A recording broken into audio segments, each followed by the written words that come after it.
Hola, welcome to another episode of Quien Que Donde, where we talk about what God's doing through us in the country of Ecuador.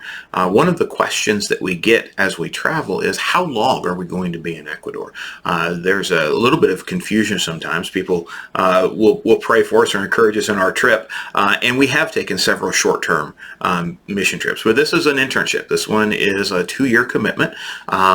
Typically, an internship is 2 years long. We've got language school in Quito, as well as our internship with in the jungle. And so we'll be there for a minimum of 2 years. It could be as long as 3, but for a minimum of 2 years. And one kind of a follow-up question to that is, okay, you're there. We talk about being in the jungle. We talk about being in the pestaña, the eyebrow of the Andes Mountains. How are we going to get around? Well, while we're in Quito, they've got a fairly dependable and robust public transportation system. But once we get to the jungle, we're going to have transportation. The plan is for us to purchase a vehicle, probably either an SUV or a small truck. The truck is probably going to be a little bit more useful to us, perhaps even a retired taxi.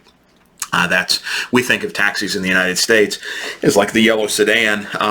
In Ecuador, that's not what a taxi looks like. It's a four-wheel drive, four-door truck, and you can get a retired taxi somewhere around 100,000 miles, etc., in fairly good shape for a reasonable price. And so that, maybe a motorcycle or a dirt bike, possibly a canoe, are going to be the primary ways that we get around once we're in the jungle, and that is partially because of where we're going to be. As we've talked in previous episodes, Misawaji is where the road ends, and so from there you have to have more of a robust all-terrain vehicle that can get over the rain-washed roads, gravel roads, kind of the 2 tracks through the jungle. And so being able to access those more rural communities is one of our priorities.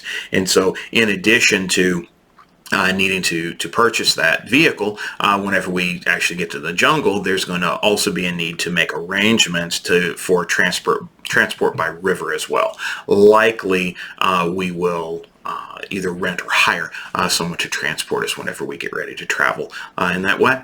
So hopefully that answers that question. As always, if you're watching us on Facebook, we ask that you would comment. If you're watching us on YouTube, subscribe, like the video, comment as well. Leave us any questions that you'd like for us to address in future episodes. And until next time, hasta luego.